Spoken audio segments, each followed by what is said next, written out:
Il y a 10 ans, un milliardaire du coton prenait les rênes d'un pays considéré comme le modèle de la démocratie africaine. Aujourd'hui, ce même pays vient d'élire son successeur, dans une élection sans véritable opposition. Le 12 avril 2026, les Béninois étaient appelés aux urnes. Mais dans les rues de Cotonou, l'ambiance était étrange. Pas de réel duel, pas de suspense. Les principaux leaders de l'opposition étaient absents du bulletin de vote. Et beaucoup d'électeurs se posaient la même question. À quoi bon voter? Comment en est-il arrivé là? Comment le pays qui avait inventé la conférence nationale en 90, ce modèle que tout le continent admirait, se retrouve aujourd'hui dans cette situation? La réponse tient en un mot: Patrice Talon. 10 ans de pouvoir, un bilan économique que ses partisans brandissent fièrement, et des choix politiques que ses détracteurs n'arrivent toujours pas à digérer. Alors, aujourd'hui, sur Refaisons l'Histoire, on va faire ce que peu de médias osent faire: dresser le vrai bilan de Patrice Talon, sans complaisance, sans caricature.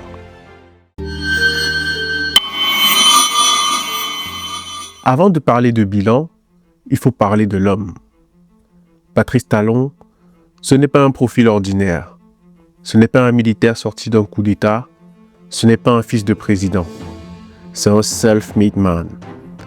Un homme qui a tout construit par lui-même dans un secteur bien précis, le coton.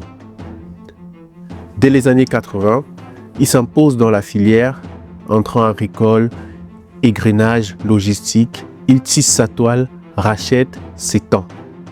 Et petit à petit, il devient incontournable, au point qu'on lui donne un surnom, le roi du coton béninois. Mais le pouvoir économique, ça attire. Et ça crée des alliances, autant que des jalousies. Pendant des années, Talon est un proche du président Boni Yayi, très proche même. L'homme d'affaires et l'homme d'État, une entente qui semblait solide, presque naturelle, jusqu'en 2012. Cette année-là, tout bascule. Le président Boni Yayi tombe gravement malade après avoir consommé du lait frélaté. Les médecins évoquent une intoxication. Et très vite, les regards se tournent vers Talon. Sur le plateau pour nous parler, pour revenir sur l'affaire de la tentative d'empoisonnement du chef de l'État. Est-ce qu'il y a de nouveaux développements? Je vous remercie, monsieur le journaliste. Il y a de nouvelles évolutions dans la procédure. Le juge d'instruction saisi par le procureur de la République a remis en début de soirée hier les deux mandats d'arrêt internationaux. Le premier décédé contre le sieur Patrice Talon et le second décédé contre le sieur Bokoy Olivier sont complices dans cette affaire et qui secoue l'opinion publique nationale et internationale. L'accusation est explosive. Boni Yayi affirme que son ancien allié aurait commandité une tentative d'empoisonnement contre lui. Une affaire de jalousie, de trahison, de lutte pour le contrôle des affaires de l'État. Les versions divergent. Mais le mot est lâché: empoisonnement. Patrice Talon, lui, nie en bloc. Mais il ne traîne pas. Il quitte le Bénin et s'exile à Paris. Pendant 2 ans, c'est le silence. Puis, en 2014, non-lieu. Les preuves ne suivent pas, et comme si de rien n'était, un pardon présidentiel est accordé. Talon rentre au pays, et là, personne ne s'attend à ce qui arrive ensuite. En 2016, il annonce sa candidature à la présidentielle. Sous une seule bannière, un seul mot d'ordre: la rupture. En face de lui, Lionel Sinzou, économiste réputé, franco-béninois, soutenu par Boni Yayi, celui-là même qu'il accusait d'avoir voulu l'empoisonner 4 ans plus tôt. Sinzou, sur le papier, c'est le favori. C'est le profil lisse, international, rassurant. Mais dans les urnes, c'est Talon qui l'emporte. Et pas de justesse, une victoire nette, sans appel. Un homme qui avait failli finir en prison devient président de la République. Mais une fois installé au palais, que fait-il de ce pouvoir? Est-ce que la rupture promise était vraiment au rendez-vous? C'est ce qu'on va voir maintenant.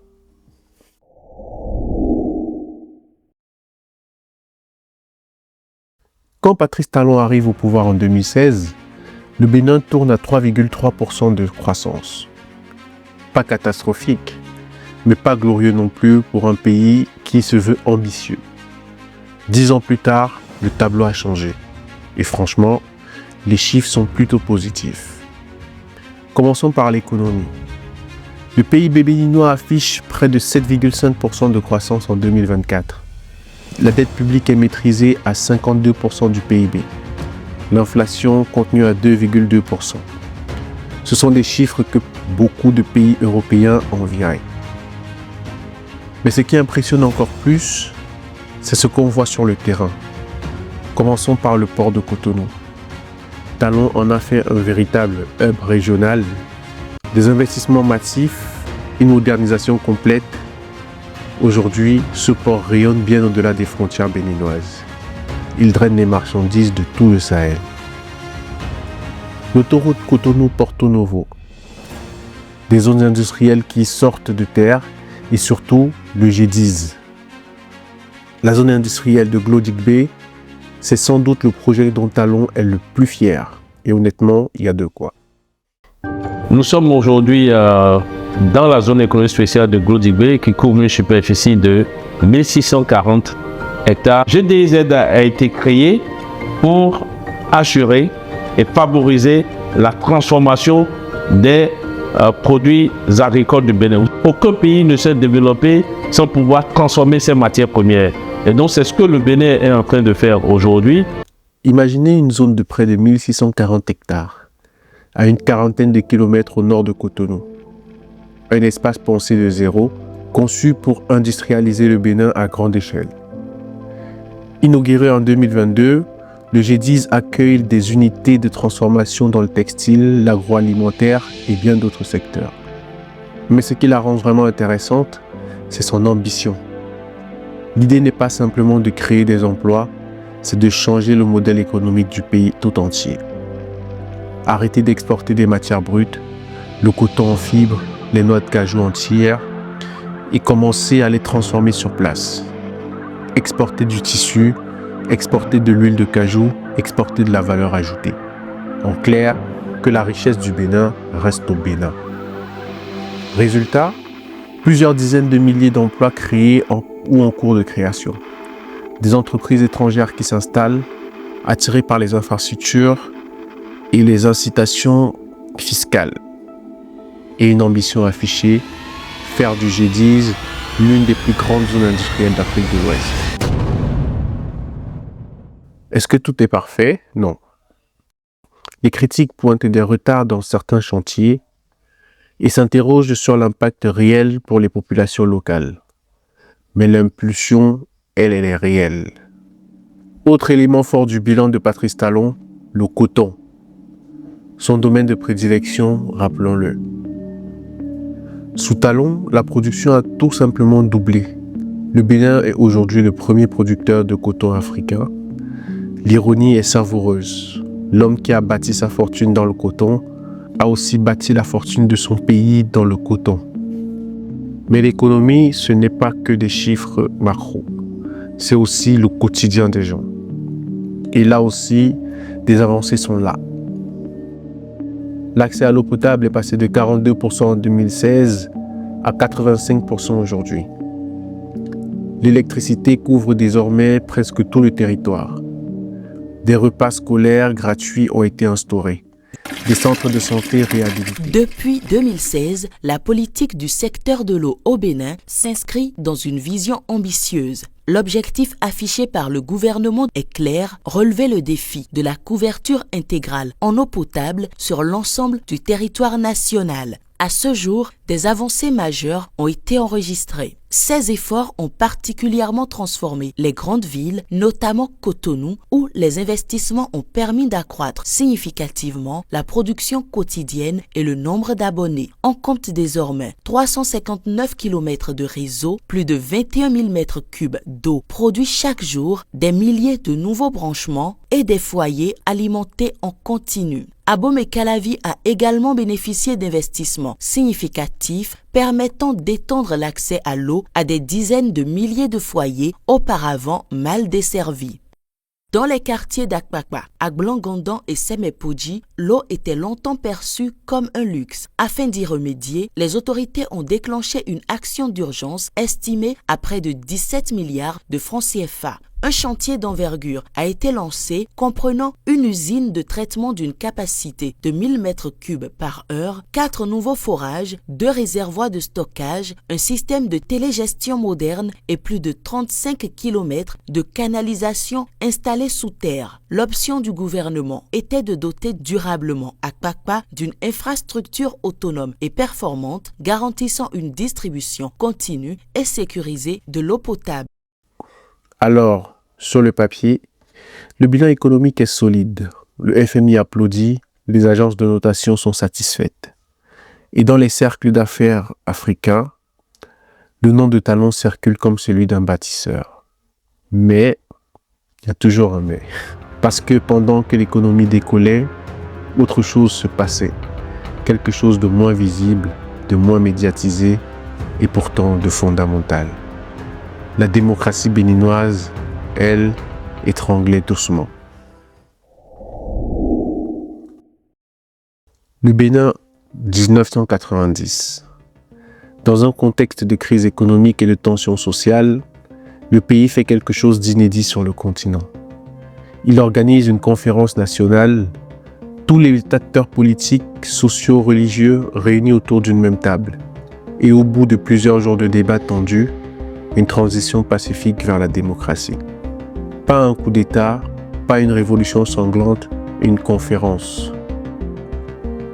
Le monde entier regarde, stupéfait, et le Bénin décroche un surnom qui va le suivre pendant des décennies, le quartier latin de l'Afrique.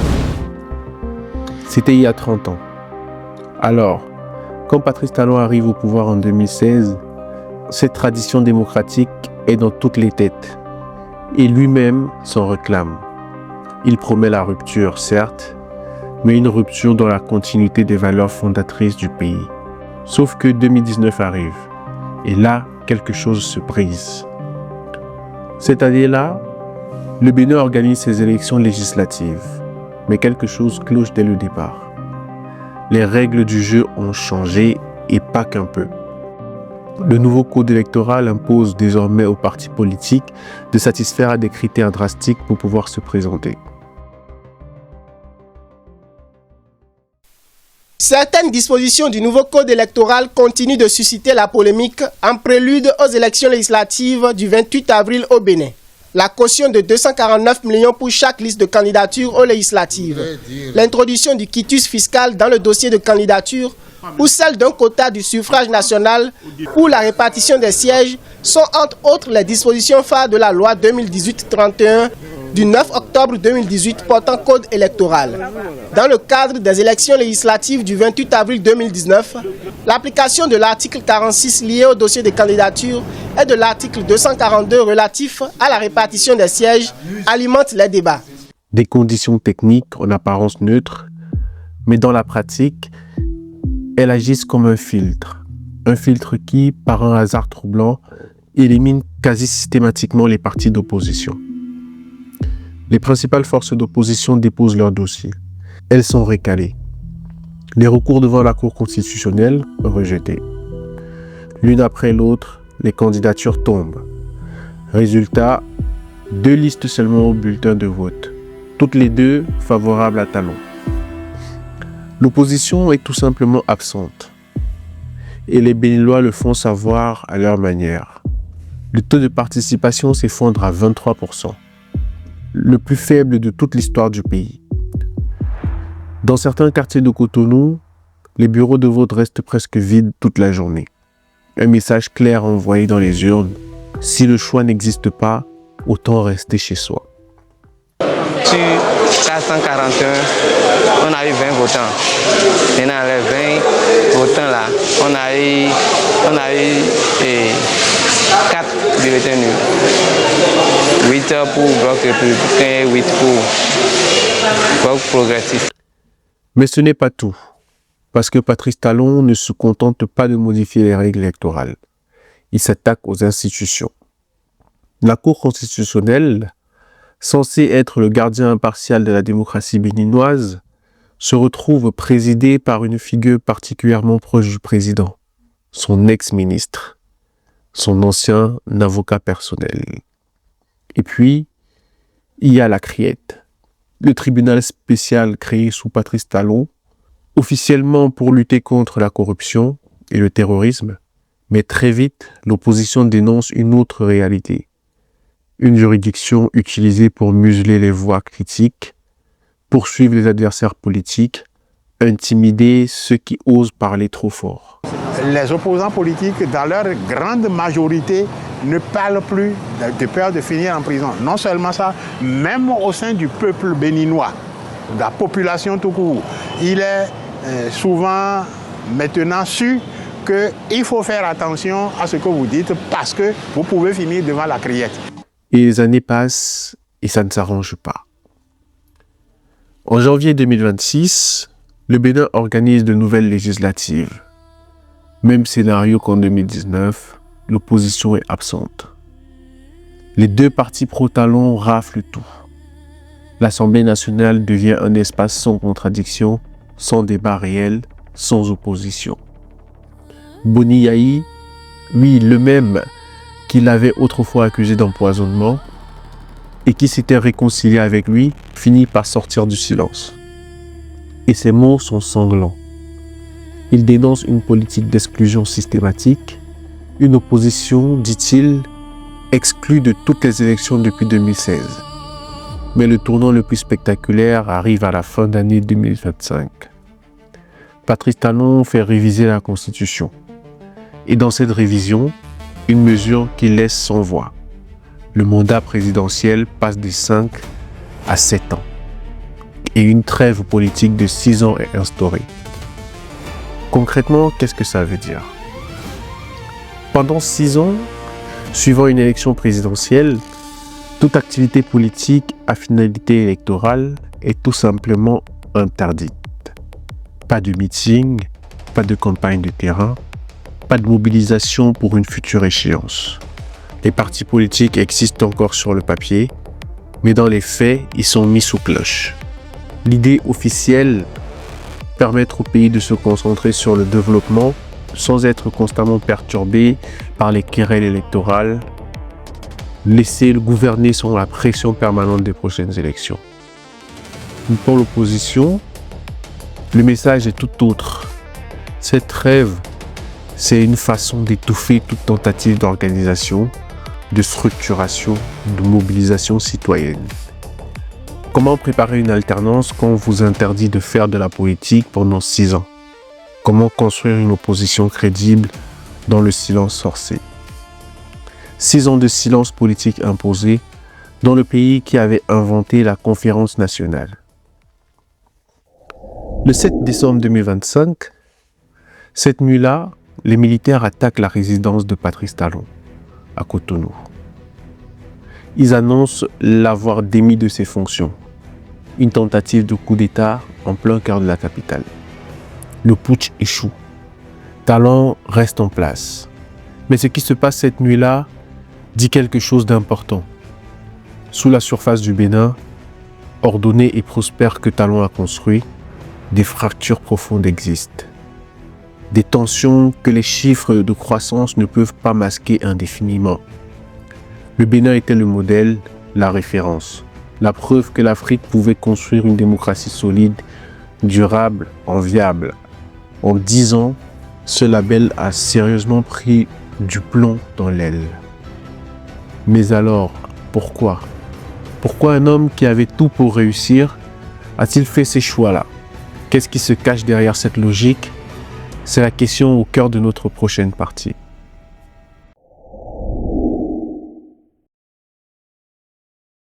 Alors voilà la question qui s'impose. Celle qu'on ne peut plus éviter après tout ce qu'on vient de voir. Est-ce qu'on peut bâtir un pays sans liberté?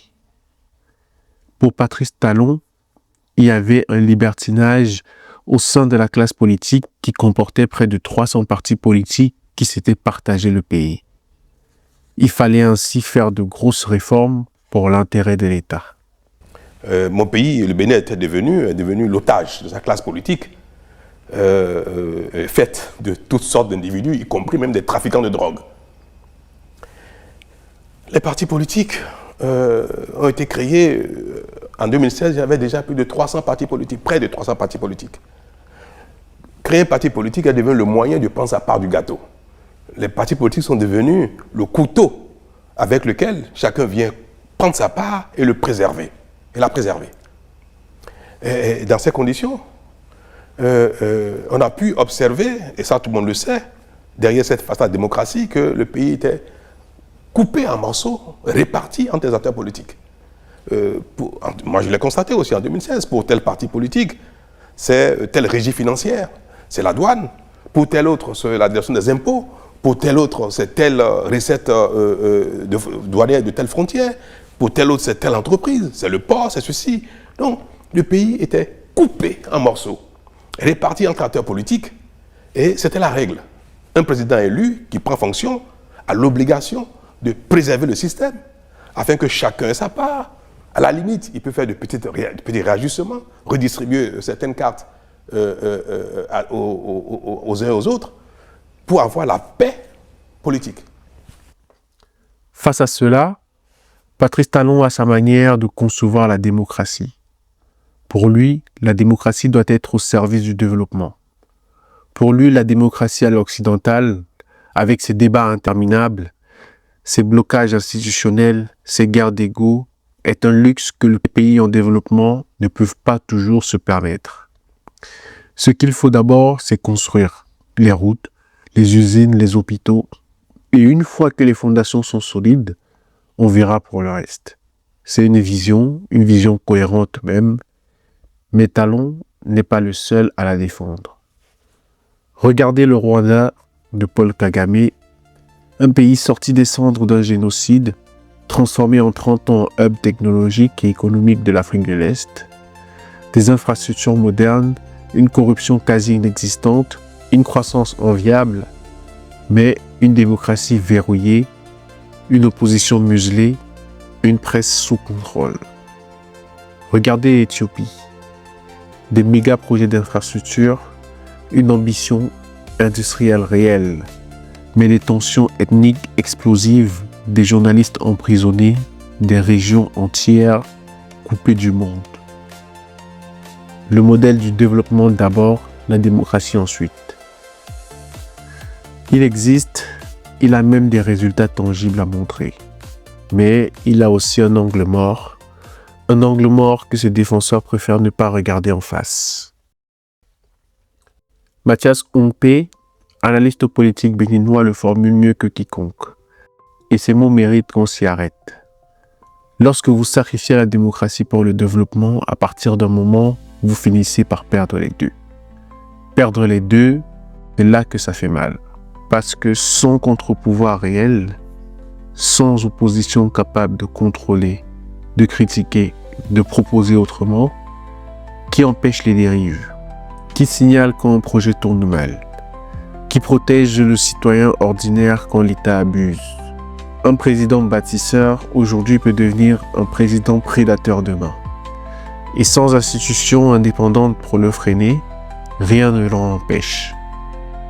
C'est le paradoxe au cœur du modèle Talon. Les routes sont réelles, les usines sont réelles, la croissance, elle est réelle, mais les garde-fous, eux, ont été démontés un par un. Et dans la rue béninoise, ce débat est concret, vivant, douloureux même.